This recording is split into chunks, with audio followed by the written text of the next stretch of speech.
Welcome to Christian Financial Perspectives, where you're invited to gain insight, wisdom, and knowledge about how Christians integrate their faith, life, and finances with a biblical worldview. Here's your host, Christian investment advisor, financial planner, and coach, Bob Barber.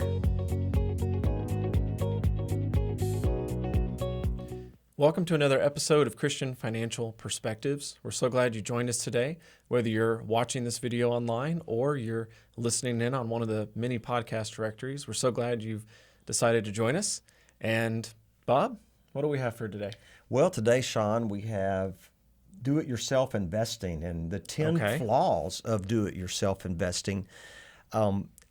I speak with people every day that they've been trying to do it themselves, but they've not been very successful at it. And so I think it's important in today's climate, especially the way that, you hear the advertising on YouTube or regular TV or social media that you don't need anybody. You can just do it all yourself, right? It's all just DIY. Yes, it is. So I think there's some flaws behind that, and we're going to talk about the 10 flaws. And I think once you hear these flaws, you will have your eyes open because no one talks about them. Yeah. They really don't. Well, let's go ahead and start with a couple scriptures first. I'm going to be reading Proverbs 15:22.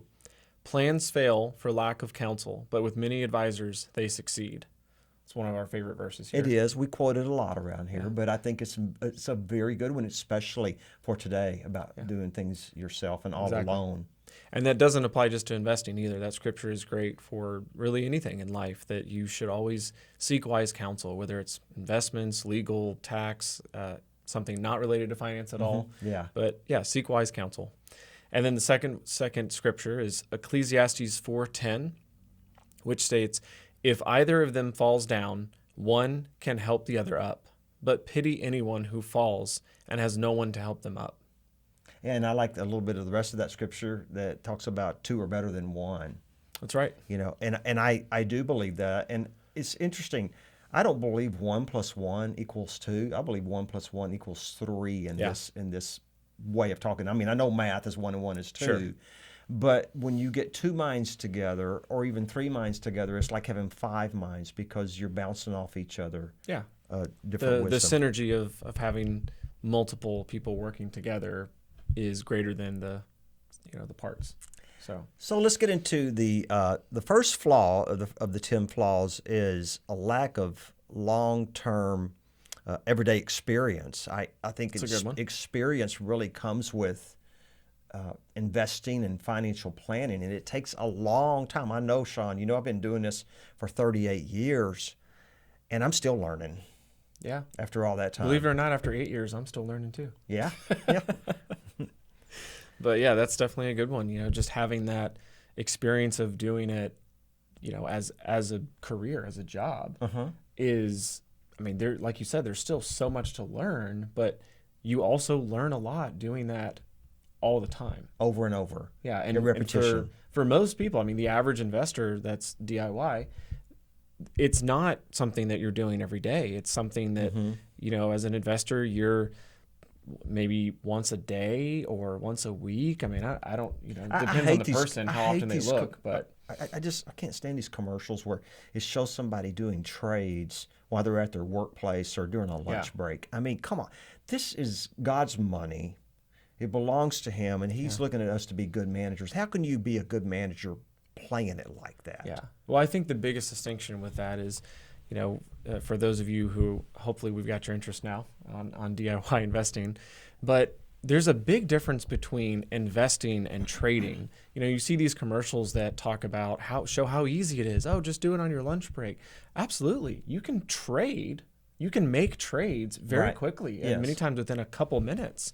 But that's not the same as investing. That's not the same as you are focusing on investing for the long term or for retirement. That's trading. So the investing part is, what should you be trading? When should you be making those trades? Into what?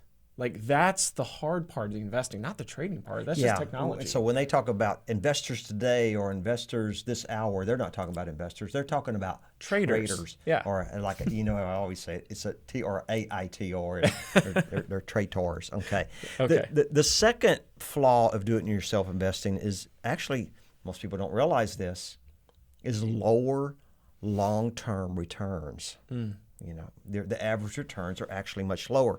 Now I'm going to have Garrett put up a chart that you can see right here, and you will notice that over every time period, 12 months, 3 years, 5 years, 10 years, 20 years, the returns are lower for the everyday the average investor. The average investor. Yeah, exactly. and that's compared with just a simple buy and hold strategy for the S&P 500.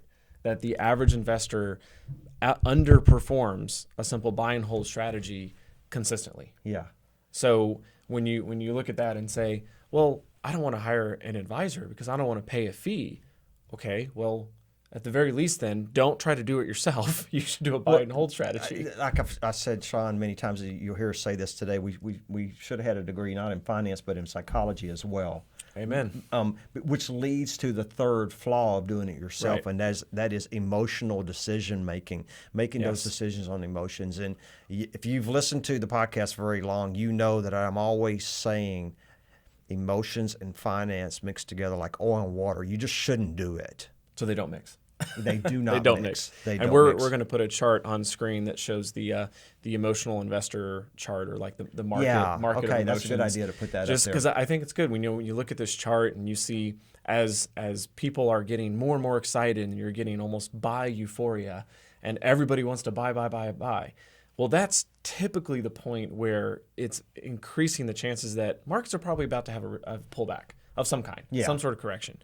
And then, again, average investor, it doesn't necessarily mean everybody, but average investor, when you get towards the bottom of the emotional cycle, where everybody is panicking, there's the depression, get me out, just get me out. Yeah. That's usually a good time, especially for institutional investors or professional investors. I think, okay, if the investor sentiment is showing nobody wants it, probably a good time for me to buy in. And so it just kind of goes to show that for the average investor, that emotional aspect of making those decisions, it hurts you in the long run because you end up, most of the time, you buy high and you sell low, which is the opposite of what you should be of what doing. You're supposed to be doing, where you buy low and you sell high. And I love that chart. Yeah, you do. I've got that chart on my desk under the glass part where everyone can see it when they come into my office. It reminds me of that phrase you say many times where, things have been going really well. You want to take the strategy of go ahead and pull some of that profit off. Go ahead and pull some of that growth that you've had off the table. But it goes move it somewhere against else. Human nature, Shawn. It does, but it's the pigs get fat and the hogs get slaughtered. Yeah. So hey, where'd you get that saying from? From you. That's a country boy saying the pigs get fat and the hogs get slaughtered. But my dad owns a farm. Does that count? Oh, yes, he does. He owns a lot of farms. So, yes. All right, so number 4. Okay. Let's go into that one. No personal team to help with major financial decisions. So this is the part, Bob, that really gets into the point number 2. Right. That was talking about the returns and the performance. Right. That's really one part of the investment process and ultimately the point. I mean, how many people do we work with that come into the office and all it is they just want to get a certain return? That's never actually what the focus is. No, it's not. And even if someone is concerned about the returns, it shouldn't. What is it they're really asking? Am I on track to actually be able to retire or not? I mean, that's usually what people are asking. And whether that's they have certain amount of money that they want to fund charities or it's money to take care of themselves, it doesn't matter what it is. But ultimately, it comes down to I'm trying to make these major financial decisions, whether it's retirement or between now and retirement.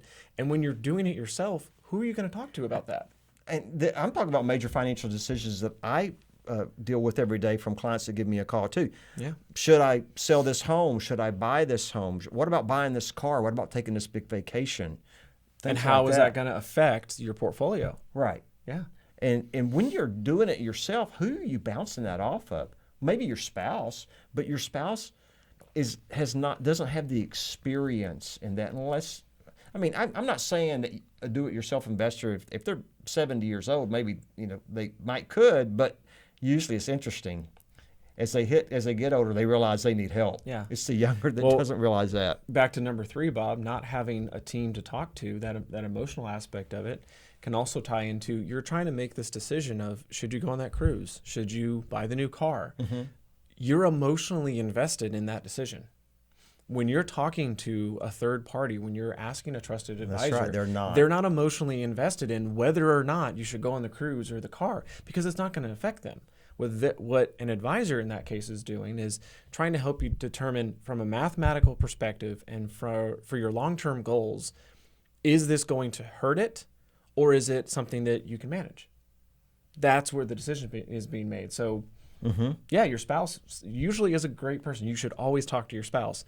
But when you and your spouse are making a decision that directly affects you both, it's very difficult to actually remove yourself emotionally from that decision. That's a good point. That's a very good point. And we're going to get into talking on one of the lower points about making those decisions, how we use mathematical tools to do that. Okay. Why don't you hit number 5? Okay, number 5 is lack of an investment strategy. Boy, I see this one a lot. Shawn, I ask all the time, I'm investing myself, right? Right. And I say, what's your investment strategy? And I get this deer in the headlights look. Yep. Okay. Wait, strategy? Yep. Investment strategy? What do you mean? No. Do you have a written investment strategy? Yeah.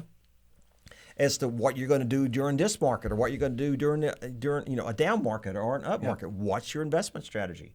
Now, on our website for christianfinancialadvisors.com, you can look under investments, and it will tell you our investment strategy. We have 7 points, and there's a lot of strategies under all 7 of those points, and we abide by those 7 points. That's right. And we stick by those so that we don't get off track. That's right. Okay. And it covers, it covers our mentality of not allowing emotions to dictate decisions, not allowing whatever happens to be said in the news today and some entertainment purposes, not allowing doomsayers to, those kinds of things. We don't allow that to affect it. But then it also covers both our faith-based, biblically responsible investing. It covers our strategy for that, and how are we actually doing that. It also covers financial fundamentals, and the stuff that even someone who isn't a faith-based advisor should be doing if they're an advisor. Looking at the financials of the company. Are they profitable or not? What's their price-to-earning ratio? Exactly. What are the analysts saying about it? Okay. So we go through all those things. Like Bob said, you can see it on our website. And if you don't have an investment strategy, then you are not a DIY investor. You're a DIY trader. Because that's one of the big differences. Shawn, if you have a strategy or not determines investment versus trades. I gotta say that I've never met a DIY investor that had an investment strategy. Not one time. Lots of traders. Years. Lots of traders. Not one time. Isn't that amazing? Yeah. Okay, number 6, Shawn. I'm gonna have you that, and I really want to comment on this one. Okay. Okay. I can. Well, I'll set it up and you can swing. Okay. All right. So number 6, the time it takes to manage it correctly. You need to be laser focused on financial global events 24/7, 365, and love doing it. Okay, Shawn. So make a comment about me on this one. You fit that very much. I do, don't I? To a T. It's in a way it can be sad because I don't have any idea what else is going on. Don't ask him about any particular movies or actors unless it's a show that was filmed and displayed in black and white, or TV shows in black and white. Bob's not going to know what the movie is. Because I'm very focused on the global events. And yes, I love doing it. I know I'm a little bit weird. I'm kind of strange, but I'm literally focused on financial events every day. And I love doing it. And if you're going to be managing money yourself, you need to love doing this. I mean, every waking hour that you can think of, you need to be focused on it, because things are changing financially constantly in the world. Yeah. And how to respond to that. And knowing that your response should not just be instant, but how does this fit in the long term? How does this fit with experience?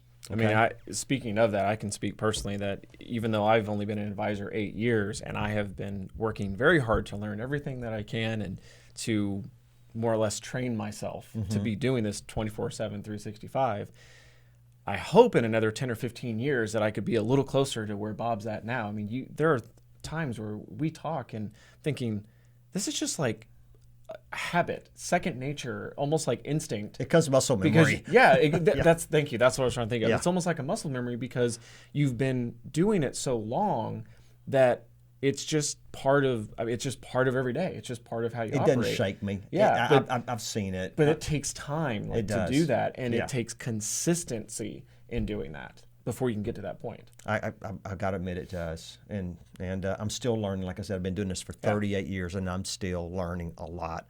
Okay, so the seventh flaw of DIY investing is lack of professional planning tools, and I'm talking things like we use Vices, we use e-money. We use Y-charts, all these different tools. And just think of it this way, okay, Shawn? I was thinking about this when I was putting this together.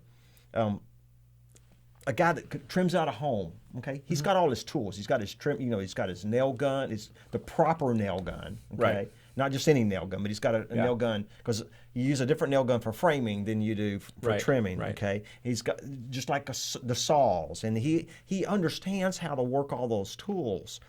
These tools, as you know, take a lot of time. Yeah, they're expensive. Very. They take a while to get proficient at them. Yes. And you have to keep using them to make sure you retain those skills. And so it kind of goes back to that 24/7, 365. There are these tools that we have to use as tools of the trade, just like you were talking about with the trim carpenter, whatever. Right. And the other part of it is that training and that practice in knowing how to use them properly. I mean, I could go to Lowe's or Home Depot or McCoy's down the road, and I could go buy a bunch of these tools and spend a whole lot of money, but that doesn't all of a sudden make me a skilled carpenter, or a carpenter. But that's kind of the other aspect of this. Yeah. Well, you've watched me on some of these, and it's like muscle memory. I just in e-money have them just flip around the charts and put the different scenarios in. And I don't even know how to do it. I mean, I've been doing it for so long; it just is so fast. And like, how do you handle this? And it's just part of it. I've just done it for so long. All right, what's the eighth flaw? The eighth one is proper asset allocation, model construction, and how to utilize different models for different goals. Because over time, things change. I've never seen a DIY investor they don't even know how to put together an asset allocation model. Maybe they know how to invest in one already, right? But how to put together the proper asset allocation and then to realize you need the different models for different goals that you have in life. They've never thought of that. That's right. That's a major flaw of not doing that. Why is that? It's because usually DIY traders don't have an investment philosophy. They don't have an investment strategy. Right. That's the first part. Once you have the strategy, the next part is the ongoing implementation of that. So when it comes to that allocation, that model construction, and what are you going into, what percentage are you going into it, and when to make adjustments and changes as the economy changes, as options change, as politics change, both local and abroad. I mean, there's all these factors that go into. You have your strategy, you have your investment philosophy, but when and what do you change it to throughout the year? And these models are breathing and living. They're like living, breathing models. Yeah. And you don't just go all or nothing. You massage those models. Yeah. And that takes us into the ninth flaw that I see. Right, which is understanding how risk and reward work together, and what to expect in normal fluctuations during different investment cycles. We're in a down cycle this year. We've been in one, and the volatility has way really out of the gone norm? up. Is it in the norm? Is it not as bad? I mean, those are the questions where understanding what those different investment cycles look like, that's the importance of it. That takes time, Shawn. Exactly. And that takes a tremendous amount of time. I've been through 87, and the huge downturn in 1987. That's how far back I go. I've been through 93. I was alive then. I've been, through the 99, 2000, 2001 internet bubble. I've been through 2008. Yeah. I've been through COVID, of course, recently, and now this. I'm not surprised by any of them, and you will see so many identical things happening during these markets. Well, we'll put a chart on screen. There's that really interesting chart that we saw. I think it was from Putnam Investments, but it actually shows over the last 73 years. I believe it's updated through the end of 2021, but it shows the duration and the percentage change in bull and bear markets from the last 73 years. It it's is a really great chart. Interesting chart to see that, it's not if we have a bear market, it's when we have a bear market and what to expect, what's normal. So let's get to our last flaw. Yeah, which is lack of understanding and applying all the different tax strategies. There's a lot of tax strategies that can be applied during investing. We used one just recently. The markets have been down.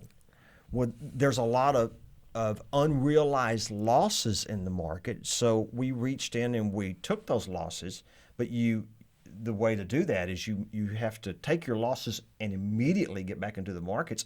I mean, I know this program's not going to come out for probably 5 or 6 weeks, but today's an example, and yesterday too, about how using this kind of strategy and the importance of you've got to go out of one door and right back into the next door. Right. And the reason I say that's because the market was down, as you know, last week, 3 or 4%, and then the last 2 days, if you add the two, it's up 5%.